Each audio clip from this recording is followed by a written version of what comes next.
روز اولی دعوت بهاری به صف قواهای مسلح جمهوری تاجیکستان در ناحیه واسه ثانی حولی کمیسریات حربی ناحیه با دعوت کمیسری حربی 100 نفر جوانان به کمیسریات حربی برای ادای قرض شهروندی خدمت مادر وطن حاضر شدند.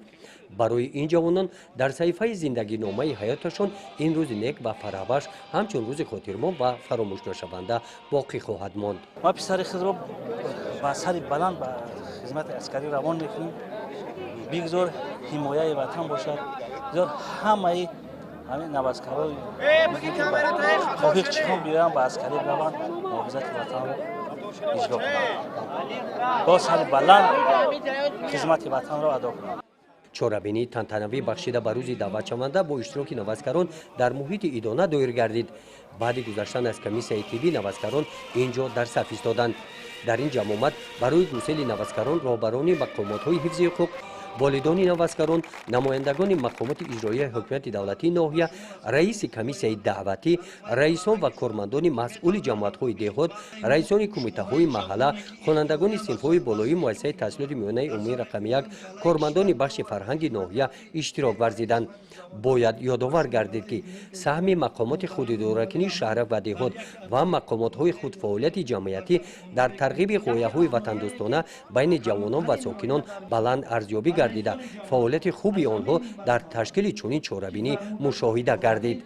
با خواهش خودم به کمیسریات حربی ناحیه آمده خودم را به خیر گرفتم و به هر یک جوان تاجیکستان مراجعه تمامی است که برای خدمت به خلق وطن صافدلانه خدمت کنه و آمده به کمیسریات حربی برای خدمت وطن رهسپار شود و صافدلانه در هر یک قسم تنهای جمهوری تاجیکستان خدمت خود را ادا کنه و سربلنده به نزد پدر و مادرشان و خانه برگردد. من ختم کرده دانشگاه تربیت جسمانی بعد ختم دانشگاه به خدمت حربی آمدم برای خدمت وطن و خلق مادر و هر یک جوان مرد همین خیلی رفتار کنه. این قرض هر یک شهروند است.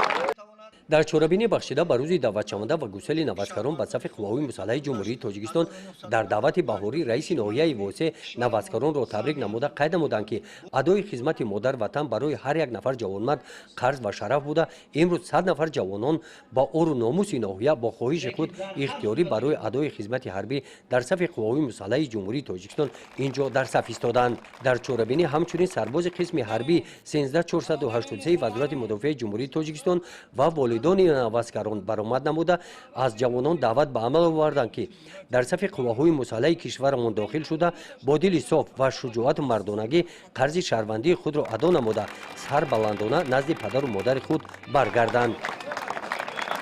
سپس با آن جوانان نوازکارانی که در مکتب رانندگی تشکیلات جمعیتی مددگار مدافع کورس رانندگی را ختم کردند در این محیط با آنها شهادتنامه رانندگی را سپاریدند. قسم فرهنگی چورابینی بخشیده به روز دعوت شونده با مراسم نانگزان آغاز گردید. این مراسم را خوانندگان صنف‌های بالایی مؤسسه تحصیلات میانه عمومی رقم 1 به جا آوردند. بخشیده به روز دعوت شونده در برنامه ادانه بخش فرهنگ ناحیه واسه صحنه‌های جالب بخشیده به این موضوع و از جانب کارمندان بخش فرهنگ سرودها در وصف وطن پیشنهاد گردیده با رقص و شادی نوازکاران و والدان بلند صدا دادند.